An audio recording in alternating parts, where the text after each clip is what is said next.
धाराशिव जिल्ह्याच्या परांडा शहरातील शिंदे महाविद्यालयातील एक विद्यार्थिनी भाषण करता करता चक्कर आल्याने कोसळली।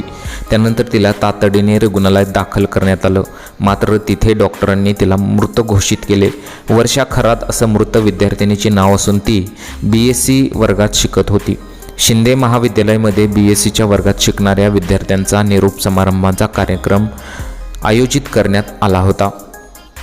या कार्यक्रमात वर्षा खरात भाषण करत होती। स्टेजवर हसत हसत भाषण करत असतानाच वर्षाला अचानक भोवळ आली आणि ती खाली कोसळली। त्यानंतर तिला तातडीने रुग्णालयात दाखल करण्यात आलं, मात्र तिचा मृत्यू झाल्याचे डॉक्टरांनी घोषित केले, कारण तिला हार्ट अटॅक आला होता। या घटनेचा व्हिडिओ सध्या सोशल मीडियावरती व्हायरल झालेला आहे। व्हायरल व्हिडिओमध्ये तुम्ही पाहू शकता की विद्यार्थिनी स्टेजवर भाषण करीत आहे। भाषण करता करता शब्दांच्या कोट्या करत ती विद्यार्थ्यांना हसवत होती। अचानक तिला भोवळ आली आणि ती खाली कोसळली। हा प्रकार पाहून कार्यक्रमात एकच गोंधळ उडाला। दरम्यान हसता खेळता निरोप समारंभाचे भाषण करतानाच विद्यार्थिनीने अखेरचा निरोप घेतल्याने सर्वत्र हळहळ व्यक्त केली जात आहे।